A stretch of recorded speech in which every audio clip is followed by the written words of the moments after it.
దేవునికి మహిమ కలుగునుగాక. కూడి వచ్చిన వినుచున్న మీ అందరికీ ప్రభు పేరట వందనాలు, శుభాలు. మరణాత ప్రియులరా, ఈ ఉదయ కాలం నుండి ఇప్పటి వరకు అనేకమైన ఆలోచనలోనూ దేవుని సన్నిధిలో బలమైన రీతిలుగా మనం ఉన్నాం కనుక ఈ సాయంకాల సమయంలో దేవుడిచ్చిన కృపను బట్టి, దేవుడిచ్చిన బలాన్ని బట్టి గొప్ప విజయము, గొప్ప తలంపు మనం కలిగి ప్రార్థించే వారంగా ఉండవలసిన వారమై ఉన్నాం. ప్రియులరా, ఈ ఉదయ కాల సమయంలో దేవుడు నిన్ను నన్ను బలపరుస్తున్నప్పటికీ ఆత్మ సంబంధమైన క్రియలలో మనం ముందుకు సాగువారిగా ఉన్నాం కనుక మరొకసారి మీ అందరికీ శుభాలు తెలియపరుస్తున్నాను. ప్రార్థన చేసుకుందాం. ఈరోజు పాఠం కొరకు. సర్వోన్నతుడ, సర్వాధికారివైన దేవాన్ని స్తోత్రాలు స్తోత్రాలు స్తోత్రాలు స్తుతులు చెల్లిస్తున్నాను ప్రభువా. సమయంలో నీ దాసుడిని నేను నీవు లేఖనమును చేతపట్టి ప్రభువా నీ ఎదుటకు చేరి ఉన్నాను. చేరి నన్ను నా తలంపులు మరుగు చేయండి అయ్యా. నీ బిడ్డలతో మీరే మాట్లాడండి అయ్యా. నీ దాసుడైన నాలోకి మీరు వచ్చి నీ బిడ్డలతో మాట్లాడి ప్రభువా పరలోక సంబంధమైన క్రియలు, పరలోక సంబంధమైన ఆలోచనలు నీ బిడ్డలందరికీ అనుగ్రహించి నడిపించమని నీ దాసుడైన నన్ను నీ సిలువ చాటను మరుగుపరిచి నాలోండి నీ బిడ్డలతో మాట్లాడమని క్రీస్తు నామమున ప్రార్థిస్తున్నాను పరమ తండ్రి, ఆమేన్. మన తండ్రిని దేవుని సన్నిధి సహాయము సదా మనకు తోడైండును గాక, ఆమేన్. ప్రభునందు ప్రియా దేవుని బిడ్డలారా, మరొకసారి శుభాలు తెలియపరుస్తున్నాను. దేవుడు తన క్రియలను బట్టి 96 అధ్యాయము యెహోవాను గూర్చి కొత్త కీర్తన పాడుడి, సర్వజనులారా యెహోవాను గూర్చి యెహోవాను పాడుడి. సర్వజనులారా యెహోవాను గూర్చి పాడుడి, యెహోవాను గూర్చి పాడుడి. ఆయన నామమున స్తుతించుడి, అనుదినము ఆయన రక్షణ సువార్తను ప్రకటించుడి. అన్య జనులలో ఆయన మహిమను ప్రచురించుడి, సమస్త జనములలో ఆయన ఆశ్చర్య కార్యములు ప్రచురించుడి. యెహోవా మహాత్మ్యము గలవాడు, ఆయన అదుకు స్తోత్రము పొందదగినవాడు. సమస్త దేవతల కంటే ఆయన పూజనీయుడు. జనముల దేవతల ఉట్టి విగ్రహములే. అంటే ఇక్కడ జనములన్నీ అంటే జనములంటూ దేవతలు ఉట్టి విగ్రహములే.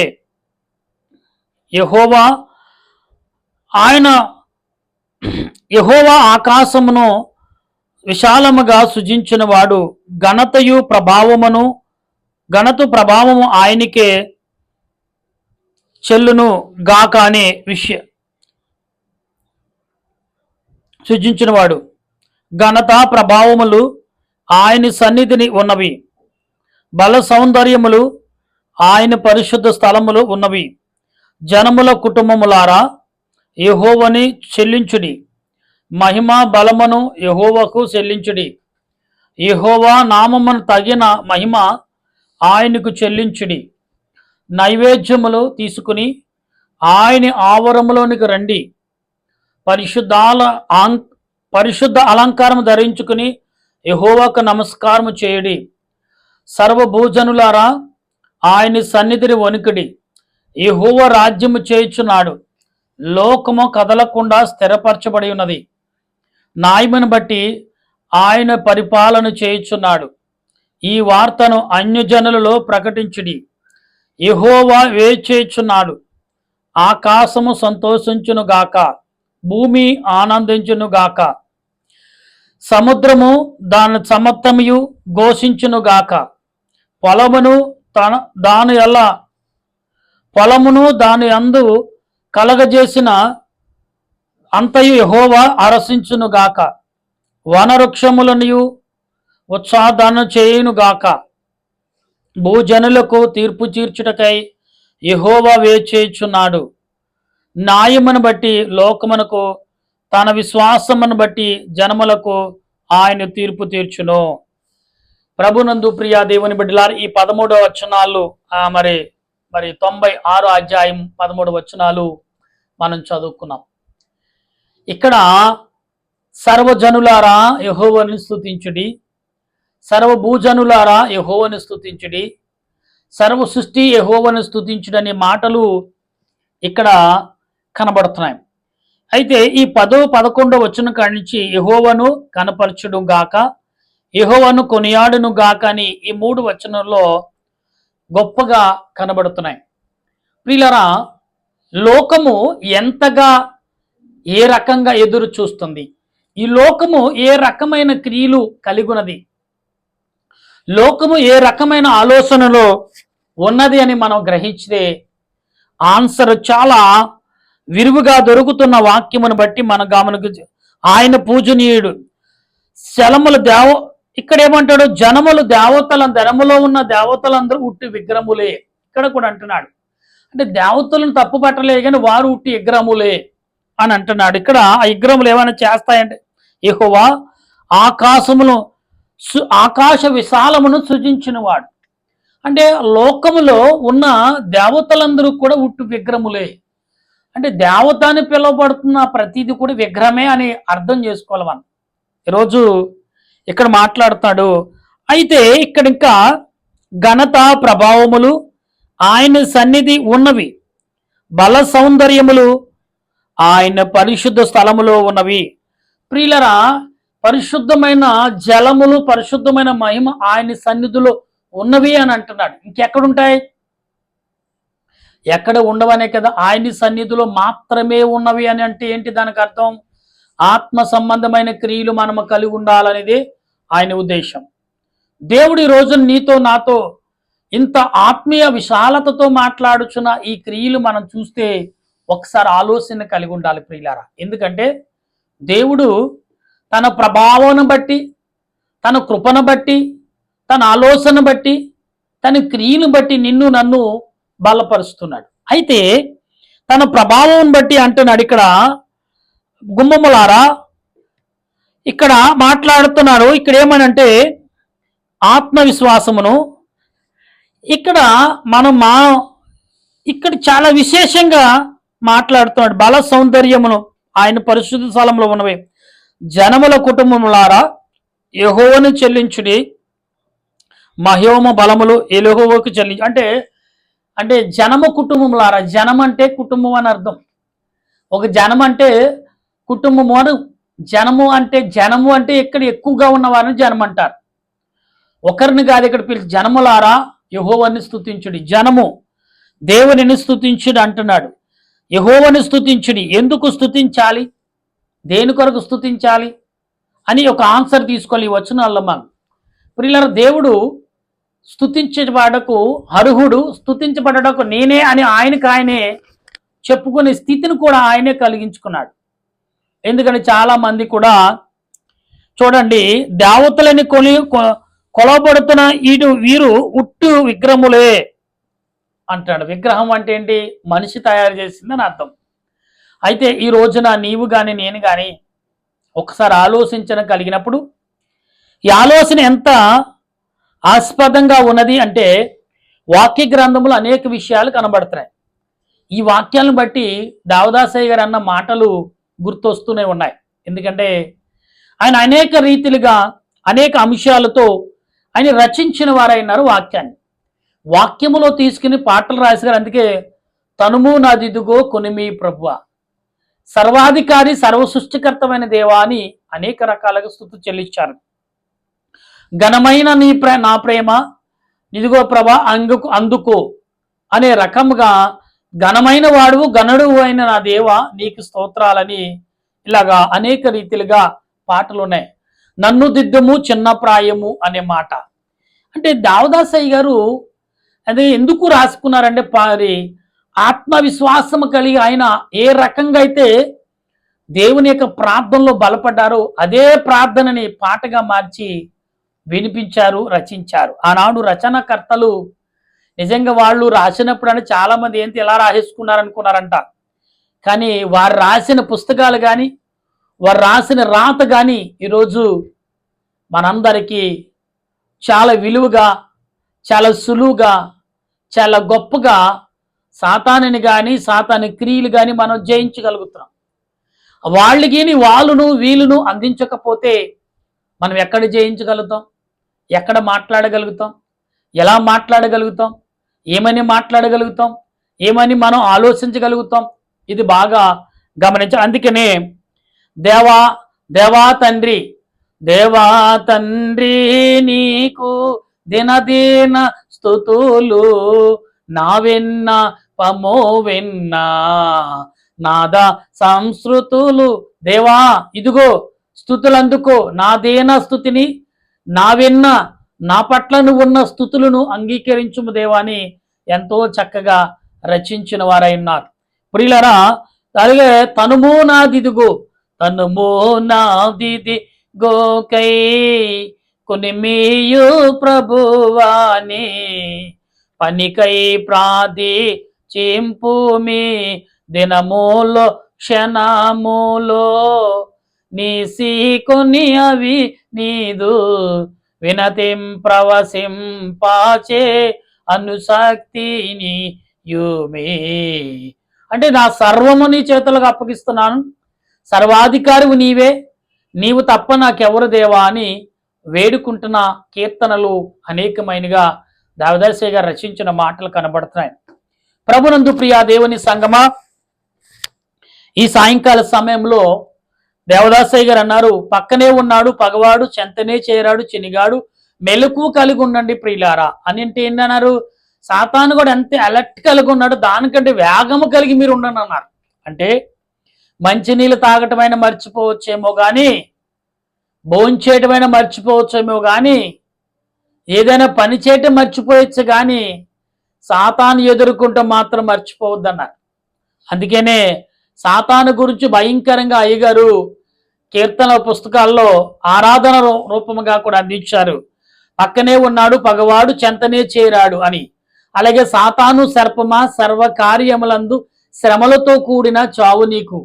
ఎంత చక్కగా చూసారు. సాతాను సర్పమా సర్వకార్యములందు శ్రమలతో కూడిన చావు నీకు, నరులను బాధించినప్పుడల్లా రాతులో పడిన శిక్షపై పడి నీకు. అంటే సాతాను గడు ఎప్పుడైతే మనం శోధించుటకును వేధించుటకు సిద్ధపడిన వాడికి శిక్ష తప్పదని ముందుగానే, అంటే ఈ శిక్షను చూసైనా వాడు ఆగుతాడని. ఆగకపోతే ఖచ్చితంగా వాడు 7 అంశ తలనొప్పి హింస నీకు, హర్మయోని గిద్దము అడులు నీకు, కడతరికిన గొయ్యే మొట్టికాయలు నీకు. అంటే మరి చూడు 7 అంశ మాట అంట, కడతెరకిన గొయ్యి అంట, అగ్నిగుణమందు నిరాశ అంట. వాడికి అగ్నిగుణమందు నిరాశ తప్ప ఏమీ ఆశ ఉండదు. నేను బతికి బట్టగాలని ఆశ ఉండదంట. అందుకే సాతానుని ఎప్పుడు కూడా జయించగలిగి ఉండాలి ప్రియులరా. అప్పుడే మనం పక్కనే ఉన్నాడు పగవాడు అనే మాటను ఎందుకన్నామంటే, వాడు ఎప్పుడు ప్రియులరా మన ఒంటి మీద వస్త్రము ఒకవేళ వేసుకోకుండా పర్లేదే కానీ సాతాను మాత్రము దేవుని యొక్క మహిమతో మన వస్త్రము కప్పుకున్నప్పుడు, దేవుని స్తుతులతో మన శరీరం నింపుకున్నప్పుడు, దేవుని ఆరాధనతో మనం ఒక ఆత్మ సంబంధాలుగా జీవించినప్పుడు, ఆయన మాటలు ఆయన వాక్యము మన హృదయంలో ధ్యానము చేసినప్పుడు నీళ్లు పొంగుతున్నట్టుగా, అంటే వేడి పొయ్యి మీద పెట్టి నీళ్లు ఎలా మరుగుతుందో అలాగ మరగాలంట. చూడండి, బావులో నీళ్లు భూమిలో నీళ్లు తీసుకోగలిది ఎలాగ ఊరుతున్నాయో అలాగే నీలో ఉండి వాక్యము ఊరు బయటికి రావాలంట, శక్తి బయటికి రావాలంట, ప్రభావం బయటికి రావాలని దేవదాసయ్య గారు చెప్పిన మాటలుగా మీ ముందు ఉంచుచున్నాను. ప్రియులారా, వారు ఇంకా మాట్లాడారు. సాతానుగాడు వచ్చాడు, వాడి బంధువుగా పిలవండి, అదే రకంగా సాగనంపండి అన్నారు. అంటే వాడు ఉత్తునే రాడు. బంధువు మన ఇంటికి వస్తే ఉత్తి చేతులతో వస్తారా? సాంప్రదాయం తెలుసున్న ఎవరో కూడా ఉత్తి చేతులు రారు. ఎందుకంటే వాళ్ళకి ఏదో ఒకటి ఇస్తారు. శోధించేవాడు కూడా వీళ్ళు ఏదో రకంగా శోధించామంటే చక్కగా ఒక అరటిపళ్ళలో కొన్ని మిచ్చురలు ఏదో ఒక పళ్ళు పలహారం తెచ్చి పిన్ని అక్క చెల్లి అని వరసలు కలిపి ఒక 2 రోజులుండి మన ఇంట్లో కుంపడి పెట్టి వెళ్తారు. ఇవన్నీ సాతాను గడి చేసే పనులు అలాంటి. కానీ వెళ్ళినా కానీ మన కుంపడి వల్ల చాలా విషయాలు కొన్ని విషయాలు నేర్చుకోవాలి. ఎప్పుడు ఎలాగా ఎందుకు జరిగింది ఈ అలజడ ఎలా జరిగిందని ఆలోచిస్తే మనకు అవకాశం దొరుకుతుంది. దాని యొక్క లూపు, దాని యొక్క ప్రారంభం ఎలాగొచ్చింది మనలోకి, మన దగ్గరికి ఎవరి ద్వారా వచ్చింది అనే విషయం. అందుకే ఎవరు వచ్చినా కాళ్ళు కడుక్కోమని ముందు చెప్పండి. ఒకవేళ వాళ్ళతో వచ్చిన దురాత్మ వాళ్ళ కాళ్ళ నీళ్లు ద్వారా అయినా కొంచెం వెనకాడటాక, మన ఇంట్లోకి రావటానికి, మనలోకి రావటానికి, మన మధ్యకి రావటానికి వెనకాడతాడు. కాళ్ళు దులుపుకునైనా రమ్మని, నీళ్ళు లేవనుకోండి ఆ సమయంలో, అమ్మా కాళ్ళు చెప్పులు తీసే కాళ్ళు దులుపుకుని రండి లోపలికి అంటే, నీ శరీరం ఎప్పుడైతే నేలలేసేలాగా అరికాలు కొడతామో ఒళ్ళంతా ఊగుతుంది. కాబట్టి ఆ దెబ్బతో సాతానుగాడు ఏం చేస్తాడంటే జారిపోతాడంట. ఇలాంటి చిట్కాలు చాలా అయ్యగారు చెప్పారు. పైగా వచ్చిన వెంటనే వచ్చిన మనిషి కాలు కడుక్కున్నాక వెంటనే ఒక క్లాత్ ఇవ్వటమో, ఒక టవల్ ఇచ్చి మంచి నీళ్ళు ఇవ్వండి.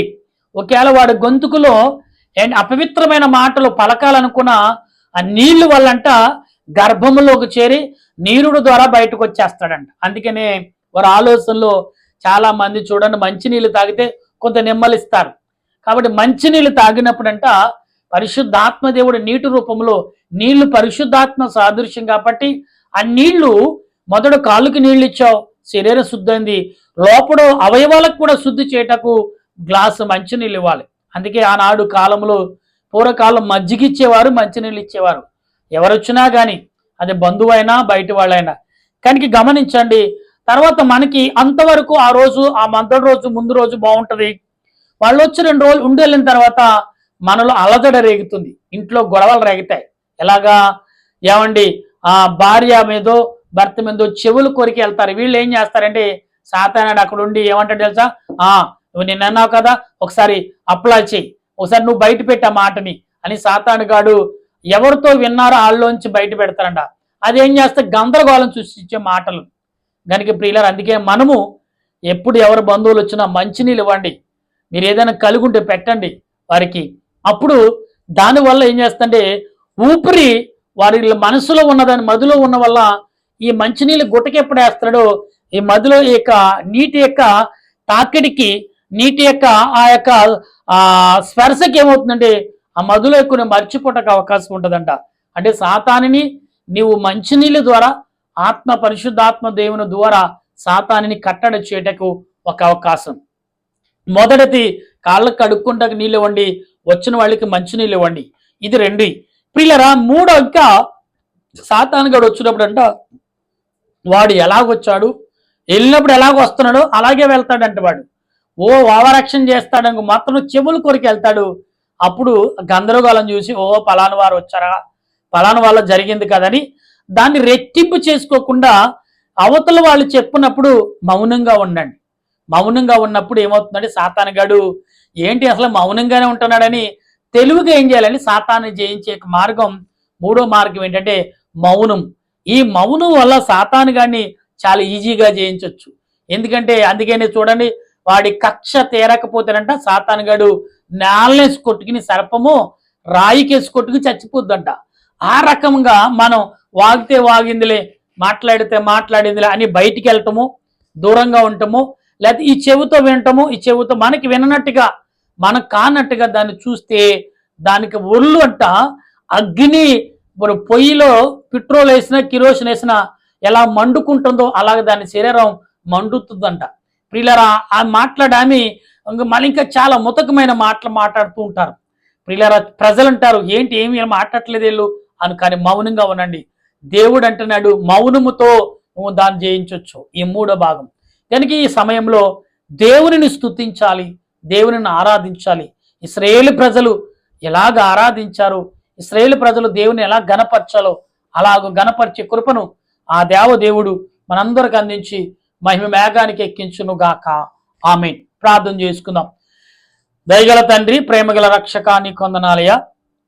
దేవునిని ఎలా గణపరచాలో, ప్రభువుని ఎలా స్తుతించాలో మాకు నేర్పున తండ్రి, నీ కొందనాలు.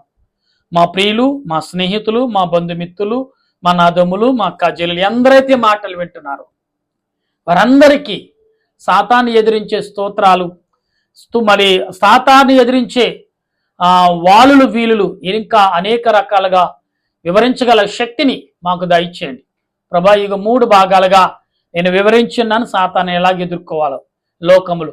అలాగే బైబిల్ యొక్క గ్రంథములో దావీదు ఎలాగ ఎదుర్కొన్నాడు, అపోస్తలుడైన పౌలు ఎలా ఎదుర్కొన్నాడు, భక్తులైన వారు తండ్రి దావీదు తర్వాత వచ్చే తరము వారు ఎలా ఎదుర్కొన్నారు అందరూ గ్రహించి ప్రార్థించి కృపను దయచేయమని అడుగుచున్నాను. మా దేశంలో మిలిటరీ వారు, పోలీస్ శాఖ వారు, డాక్టర్లు, నర్సులు, పారిశుద్ధ వారు, కార్మికులు, రైతులు ఇలాగ నీటి మీద, నేల మీద, గాలి మీద పనులు చేయించిన వారు, ప్రయాణాలు చేయించిన వారు బట్టి వందనాలు. అలాగే గర్భిణీ స్త్రీలు, బాలింత్రాలను బట్టి నీకు స్తోత్రాలు. గుడ్డివారు, చెవిటివారు, మోగవారు, వికలాంగులు, అవయవాలు సరిగా లేని వారిని బట్టి వందనాలు చెల్లిస్తున్నాను. కుటుంబంలో శాంతి సమాధానం లేక సాతాను శోధనతో, వేదనతో, బాధలతో, అప్పులు, క్రియలతో, అనారోగ్యంతో, ఐసీలో బాధలు పడుతూ హాస్పిటల్ నేను శోధనతో అల్లాడిపోతున్న వారిని విడుదల వచ్చి నీ రక్షణ మేలును కలుగును గాక. దేవానికి స్తోత్రం. ఇదిగో తండ్రి, వాగులు వంకలు పొంగుతున్న ఈ సంవత్సరం అధికముగా 2025 ముందుగా ప్రవచించినట్టుగా ప్రజలు చెప్పినట్లుగానే ప్రమాదాలు పొంచుకున్నాయి. నేను యుద్ధాలు అధికంగా పెరుగుతున్నాయి. మరలా దేవ వరదలు, వాగులు పొంగుతున్నాయి, నదులు పొంగిపోతున్నాయి. ఇదిగో నాయన డ్యాములు కూడా అక్కడక్కడ నాయన క్రాకలిస్తున్నాయి, అంటే పగులుతున్నాయి. కొన్ని డ్యాములు కూలిపోయి పరిస్థితులు ఉన్నాయి అంటున్నారు ప్రభా. ఒక పక్క నుంచి నీరు ఒత్తుడు నాయన, పయనించి వర్షం, గాలి ఒత్తుడితో ఏ డ్యాములు కొట్టుకెళ్ళినా ప్రభా, ప్రజలను దాచుకున్న కాపాడుకున్న నీళ్ళన్నీ కూడా వారి జీవితాలకి మరణముగా చేరినట్టుగా కనబడుతుంది. కాబట్టి నాయన వాగులు వంకలు పొంగకుండా నేను ఎంత వర్షం అయితే కురుస్తుందో అంతా కూడా భూమి ఇంకి మిగిలినది సముద్రంలోకి వెళ్ళటకు నీకు సహాయం దయచండి. నీడ లేక, నిలువు నీడ లేక ఎందరో కుటుంబాలు, ఎన్నో కుటుంబాలు, వేల కొలది కుటుంబాలు ప్రభా, ఈ జిల్లా ఆ జిల్లాని కాదు, ఎక్కడ వాతావరణం అనుకూలంగా లేదు అక్కడ మీ ఆత్మను కుమ్మరించండి, మీ సన్నిధి కాపుదల దాయిచ్చండి. హైదరాబాద్ మహాపట్టణంలో భయంకరమైన వర్షాలు, చుట్టుపక్కల మరి జిల్లాల్లో కూడా వర్షాలు భయంకరం పడుతూనే ఉన్నాయి. దేవా, పొడి నేలను దయచండి చాలు ప్రభువా. భూమి వింకుని మించినది సుమారు నాయన ఆ ప్రజలు ఊహించిన దానికంటే తండ్రి అధికంగా వర్షం పడుతుంది. ప్రజలు ఊహలకు కూడా మించగా వర్షాలు పడుతున్నాయి. గమనించండి ప్రభా. ఇంకొక నెల మరి ఇదిగో తండ్రి మరి ఆగస్టు నెల కూడా వెళ్ళిపోతుంది, దగ్గరలో ఉన్నాం. కాబట్టి వచ్చేది ప్రభా మరి ఈ నెలలో కూడా ఏ రకంగా ఉంటుందో మేము గమనించే కృప మాకు దయచేయండి ప్రభా. దేవా, నెలలు ఎంత వేగంగా జరుగుతున్నాయో, రోజులు ఎంత వేగంగా ముందుకు వెళ్ళిపోతున్నాయో చూస్తూనే ఉన్నాం. కాబట్టి నీ ఆలోచన, నీ క్రియలు నాకు తోడుగా, రక్షణగా, ఆదరణగా, ఆత్మీయగా, ఆత్మ సంపాదనగా మాకు దయచేయమని, నీ ఆలోచన మాకు చూపించమని ప్రభువా ప్రార్థిస్తున్నాం. ఓ దేవా, నీ కొందనాలు స్తోత్రాలు చెల్లిస్తూ నీ ఆలోచన క్రియలు, నీ తలంపులు నాకు అనుగ్రహించి మహిమ పొందమని ఆత్మరూపుడు రక్షణకర్త అయిన దేవదేవుని నామములు అడుగుచు బ్రతిమాలుచు ప్రార్థిస్తున్నాను. దేవా, ఈ సమయంలో ప్రభా మా ఏరియాలో ఉన్న కుక్కడపల్లి హౌస్ బోర్డు 9th ఫేజ్లో ఉన్న ప్రభా మరి ఈ యొక్క ఏరియాలో ఉన్న ప్రజలందరినీ చేతులుగా, ఎందుకంటే ఈ స్థలంలో ఉన్న వారందరి కొరకు మేము ప్రార్థించే బాధ్యత మాకు ఇచ్చావు. ఎందుకంటే ఒక సేవకుడిగా తండ్రి, ఒక పండితుడు ఎలాగైతే ఉంటాడో అలాగే మమ్మల్ని కూడా నీ సేవకులకి ఈ స్థలం నిలబెట్టావు. కాబట్టి ఈ ప్రజలందరికీ ఆరోగ్యం, ఆయుష్ను, అకాల వర్షాలు వచ్చే బలహీనత అనేక రకాలుగా ఉన్నాయి. కాబట్టి నీ సన్నిధి కాపుదల మేలును సమకూర్చి మహిం పొందమని దేవుడు నన్ను, నా కుటుంబాన్ని మరణాత ప్రార్థన సన్నిధిని వినిచున్న వారు, ఆలకిస్తున్న వారు, ప్రార్థనలు ఏకవిస్తున్న వారు నాతో పాటు అందరూ నీ ఆత్మతో నింపబడి నీ రాకడకు సిద్ధపడి కృపను అందరికి మాకు దయచేయమని ఆత్మరూప రక్షణకర్త అయిన యేసుక్రీస్తు పరిశుద్ధమైన నామములో ప్రార్థన చేయుచున్నాను పరమ తండ్రి, ఆమేన్. మన తండ్రి అయిన దేవుని ప్రేమ, త్రియేక దేవుని కృప, పరిశుద్ధాత్మ అన్యోక జీవితం ఎప్పుడు ఎల్లప్పుడు సదా తోడుగా ఉండి ఆయన రాకడకు సిద్ధపాటు చేయను గాక. ఆమేన్, ఆమేన్, ఆమేన్. మీ అందరికీ వందనాలు. మరణాతా.